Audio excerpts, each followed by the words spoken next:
What up, though, y'all? It's Chris. Appreciate you connecting with me while I'm out here early this morning, getting me 10,000 steps in. We got our noise for the video already right out the gate. We got a train right over there. But it's not making too much noise. It's just on the tracks. It's not doing all of the horns. But let's get into the topic at hand. Terrance Howard has stirred up conversation and debate over things that he said recently on the PBD podcast. Now, Terrace Howard, he's no stranger to saying things that are head scratching. He's kind of been viral before for things that he's went on about. He was making some sort of claim that 1 times 1 equals 2. And that got some people like, well, that's interesting, especially the way he had it laid out and explained it. Had other people saying, no, that doesn't work. Neil deGrasse Tyson, when he sent him that thing, he did, and he didn't make this public. He read it all. He said it was 36 pages, made comments to him based on what he read, and then, let that be that. It wasn't until he got, as he put it, name checked by Terrance Howard that he addressed it publicly. But it was very interesting. I don't know about the 1 times 1 equals 2 thing, but I did think it was interesting nonetheless. I did like hearing him explain why he believed this. I don't really buy everything that Terrance Howard says, but I am interested in hearing his perspective. I mean, this is a guy that he said before that by 2045 there would be no males. That's in 20 years. So I'm not planning on being gone by then. So yeah. But let's get more into the podcast. He was talking about how Diddy tried to get at him. And this is no real surprise. He said Diddy had wanted him to come over and kind of coach him when it came to acting. He goes over there and he's like, okay, well, what material are we going to work on? He's like, Diddy's just looking at him. Says a different time, Diddy reaches out to him and wants him to come by. He wants to listen to his music. He wants to help him with that. He gets over there with that and said nothing happens with that. Diddy's just still looking at him. So he's not really that interested in going back after, I don't know how many. He didn't give a specific number how many times he went over there, but he's not really all that interested in going back. He says his assistant tells him Diddy wants to see him again, meet with him again. He's like, for what? He said, I don't know. I think he's trying to smash you. Those weren't his exact words. He said, oh. So he said that's when he distanced himself. But, the talk about Diddy being on the stuff that he owned has been rampant for a while.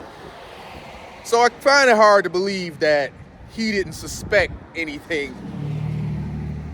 As smart of a guy as Terrance Howard is, I find it hard to believe he couldn't put that together on his own. His assistant had to spell it out for him and make it obvious. I don't know about that. But he went on and he said a few things that I really liked. He went on about masculinity and giving up, being a man, and how a lot of these guys, for opportunities, they trade their manhood and they don't recover from it. And a lot of people came to mind, man. Some of these people that really, I think Bieber was mentioned as one of them. He's going through something right now, and we know that he was in league with Diddy, some time. I mean, it's been pretty much said for a while that in Hollywood, your chances of making it on talent alone are low. You're going to have to grab your ankles, male or female. You're going to have to grab your ankles for some opportunities. Now, women can probably cope with that a bit better Because at the end of the day, if you're a woman, you may not necessarily want to let this guy have your body, but it is a guy nonetheless. And women are not strangers to using their bodies for opportunity. So I think in a lot of cases, women can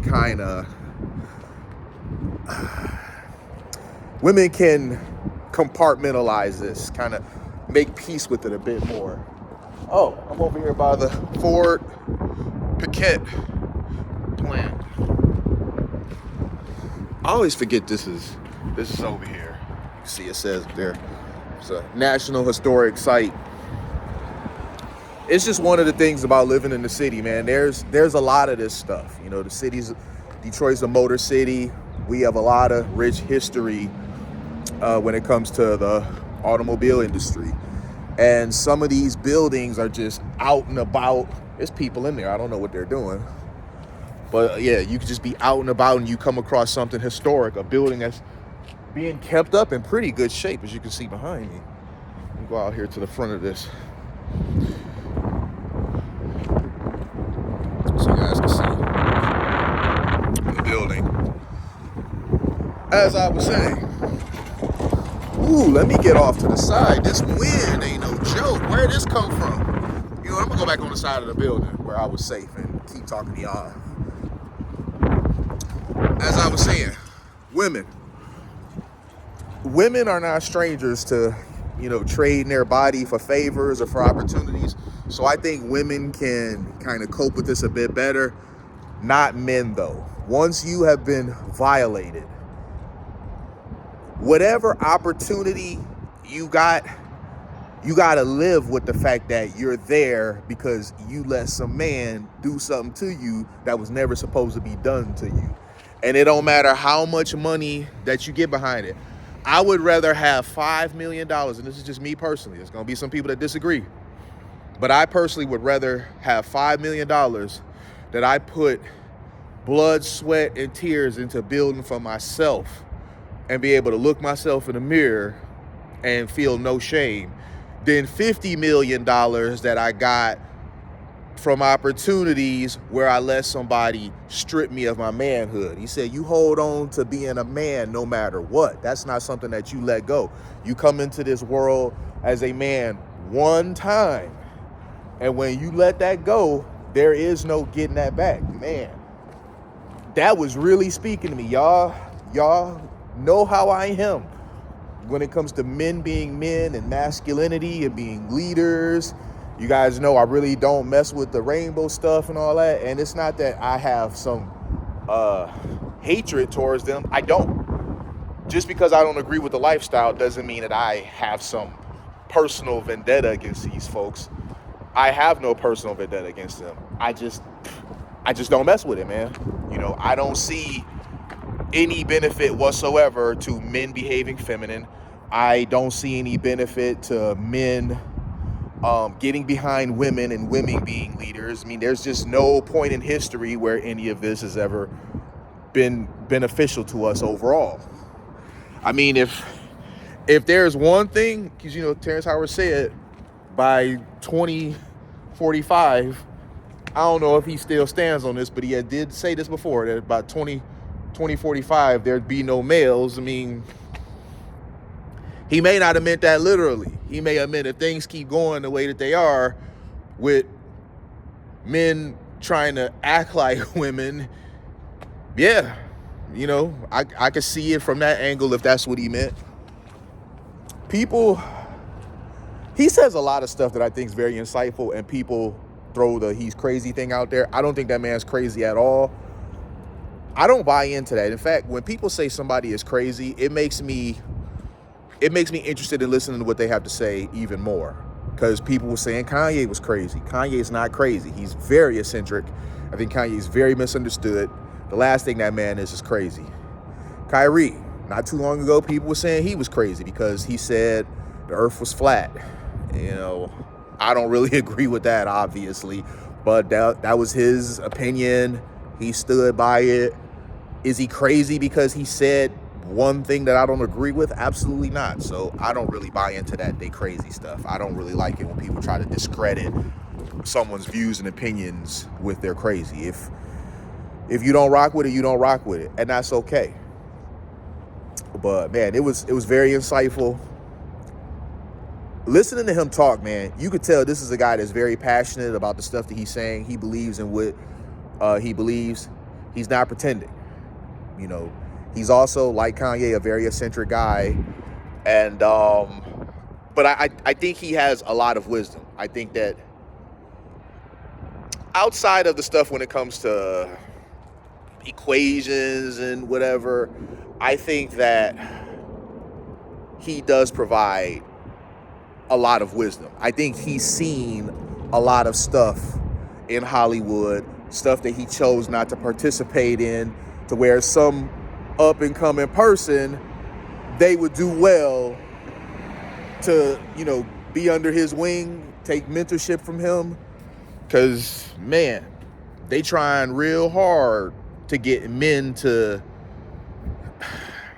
compromise themselves. He said he doesn't take gay roles. He doesn't do any kissing men, none of that stuff. I feel that, man, because y'all remember how disappointed I was about finding out Anthony Mackie kissed another man after I was just singing his praises, standing on masculinity. Right message, wrong person. You know, you can't stand on masculinity and then you do stuff like that, or you have done stuff like that. But I'm gonna leave it there though, y'all.